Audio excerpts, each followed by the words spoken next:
Hey all the future assistant professors, welcome back to English by Pooja Singh. Today we are going to solve June 2025 PYQs in a detailed way, and here we are solving from question number 80 to question number 90. And if you haven't watched the series, go and watch the complete series till question number 80. Yes, we are solving 10 questions in each series, so make sure you watch all the parts of it. Here we get all the detailed analysis, and we also get to know what we have to study for December 2025. So make sure you make a copy for writing all those things that I'm telling you. That's because very important, and you have to be very focused and do the depth studies. So let's get started. Who among the following Mughal rulers carried out an experiment for newborn babies to be raised in silence, only to find that children produced no speech at all? What does that mean? Means they're asking about the ruler name, that there was an experiment when newborn babies were to be raised in silence, just to know that where they produced the speech and all. So it was Mughal Emperor Akbar. It was out of the context, but still when it talks about the linguistic and when there is talk about the language, English is everywhere. So Mughal Emperor Akbar conducted the so-called language deprivation experiment, in which children were raised in silence. They were raised in silence so that if determined language is innate, so the children did not speak, leading him to conclude that speech is learned. And that word's very true. I agree 100% that yes, speech is something that we have to learn. We don't get that by birth. So yes, it's very important. Now we move to question number 82. Arrange the following statements in chronological order. See, for chronological order, I have been saying that please contribute 15 minutes daily to reading all the thing age-wise. Start from the old age and old English, and then end with the modern. Even if you are reading any writer, poet, playwright, novelist, theorist, read it in order-wise. Then only you will be able to understand the chronology of the works. Otherwise it's very difficult. It's not like that overnight you studied and you are remembering each and every word.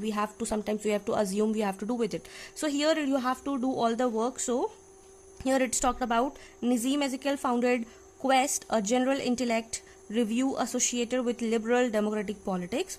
Then option number B, the Illustrated Weekly of India sponsored a short story competition and began publishing the Indian English poetry. The Writers' Workshop began to publish volumes of poetry. C.R. Mandy became editor of the Illustrated Weekly of India. Now it's all talking about the English in India, the magazine, the illustration of weekly. So the starting will be, it started from the Dr. C.R. Windy became editor of the Illustrated Weekly of India, that is in early 1950s. Then under his editorship, the magazine sponsored competitions and published poetry. So this is one, this is two. And then after that, these all two incident happened. Then Nizam Ezekiel founded what? He founded Quest in 1955. Then the Writers' Workshop founded by Bilal started publishing poetry in 1958. So this was the series. So it will come under English in India. So make sure you read this for your December 2025. You have to be very particular about what the work are, what are the major events that happened. See, we haven't read. Like if you'll be talking about the syllabus, nowhere it is mentioned that you have to read all these things. But still, when it is mentioned that English in India, that you have to read each and everything. Like, yeah, of course, surface level, but you have to be knowing with it. Now, question number 83, it is a match of the following list of the works. I'll be discussing in detail here. So the very first writer, these are the, like, I have heard these authors for the very first time. So when I was searching on Google, at once you won't be able to find the summary or the works. So Louis Reynolds Carr, he has written Guest of Honors. He is a Canadian playwright. Okay, he is a Canadian playwright, highlighting the race and relation, social justice. It talks about the equality, it talks about the prejudice, and it's talk about the human dignity. It's talk about the human dignity, equality, prejudice. And so if we'll talk about, it's what you have to do Canadian drama and identity studies. If we talk about the Dorothy Livesey, the work is Jory Derry. It is based on the life of a working classman. It's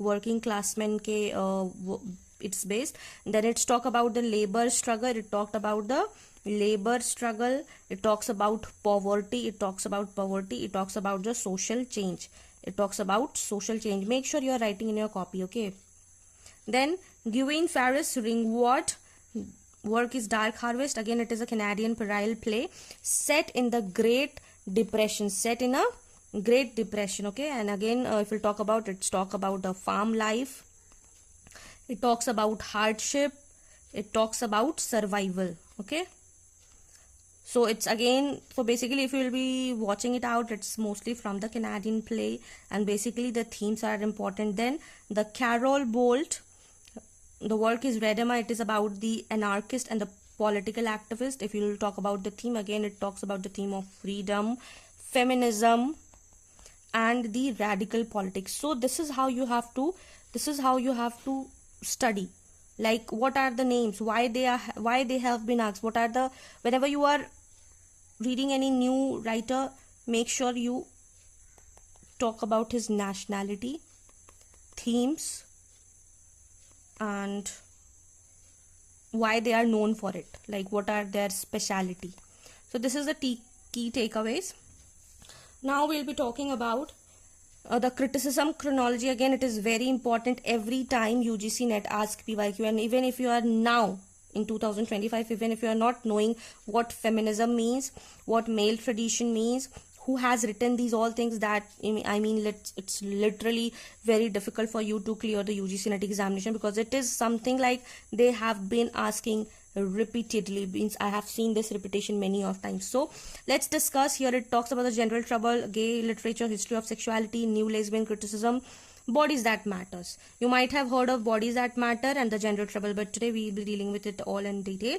So history of sexuality is written by Michael Foucault in 1976. It argues that sexuality is not a natural truth but a social and historical context. If you talk about it's only the biological, and no, it's not. And in this it talks about the power and knowledge. He talks about power and knowledge. Okay, he talks about power and knowledge. He talks about how institution, the church, the medicine, and the law all rules regulates sexuality. So he is basically criticizing the myth that society was repressive in, instead sexuality was constantly discoursed and controlled. So this is all about it.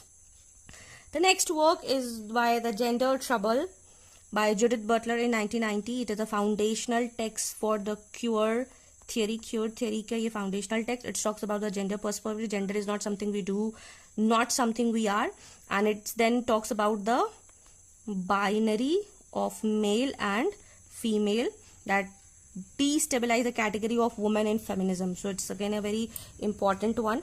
Then the next, New Lesbian Criticism by Salim in 1992. It talks about it is a collection of essays basically, and it talks about the lesbian identity. It talks about the lesbian identity and culture and literature, that how culture and the politics of sexuality in literature you can see.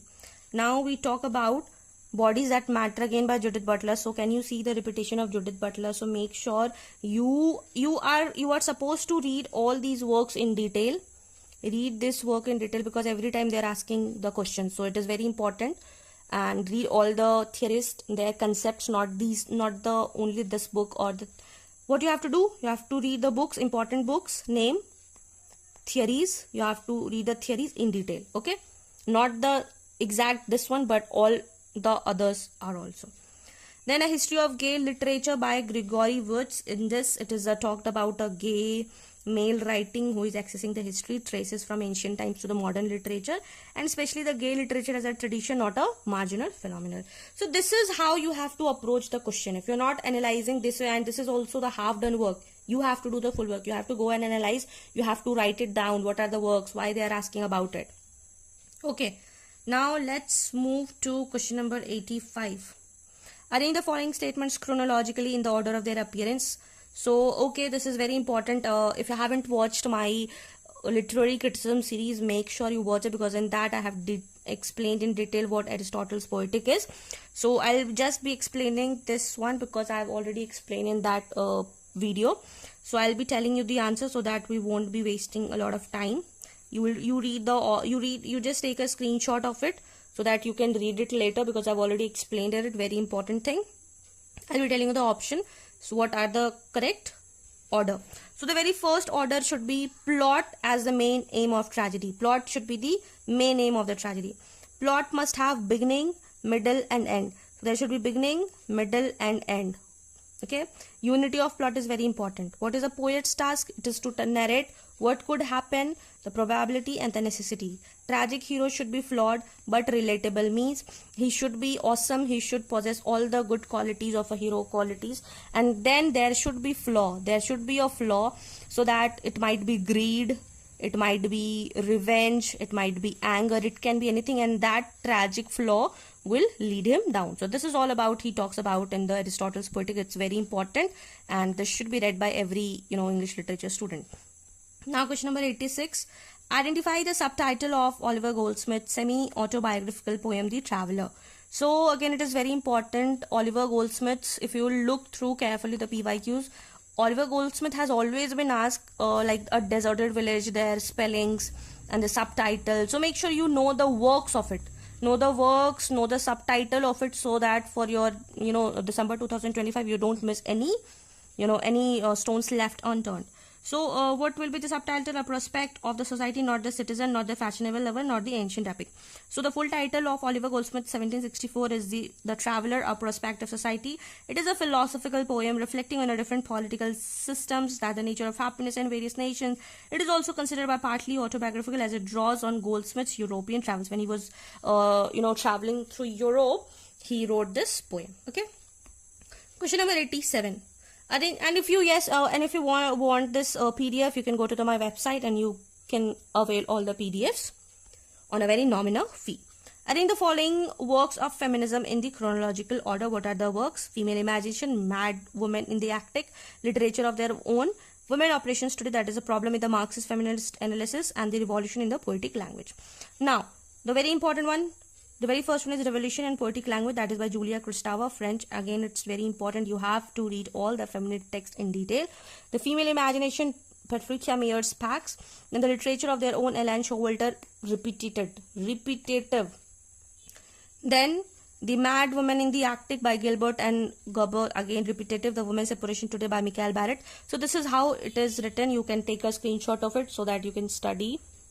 Okay. Now question number 88.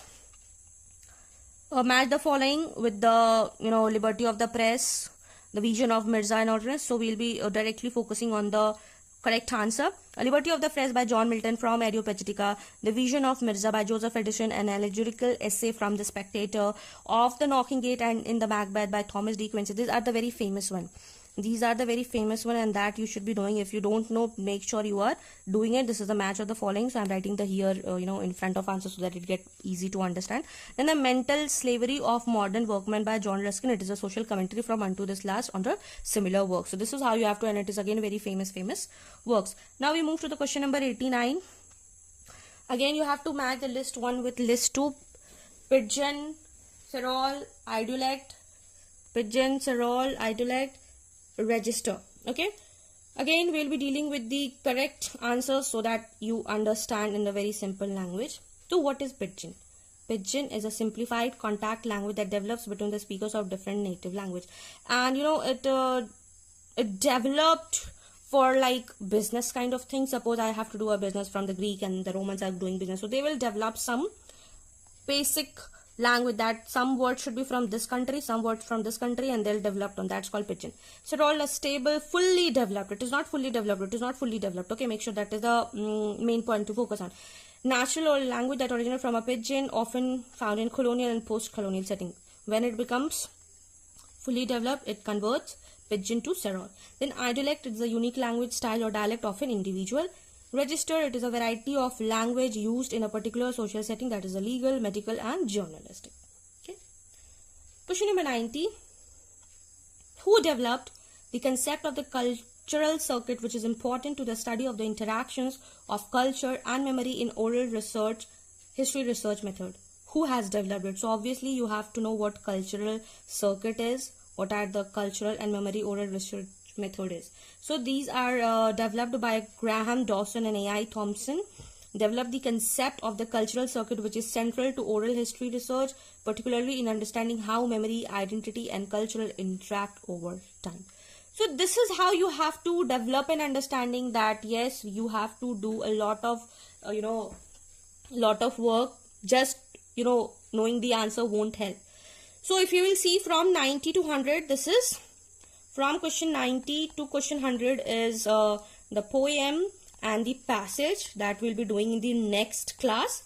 Till then, this was it for today's session. We solved from question number 80 to question number 90.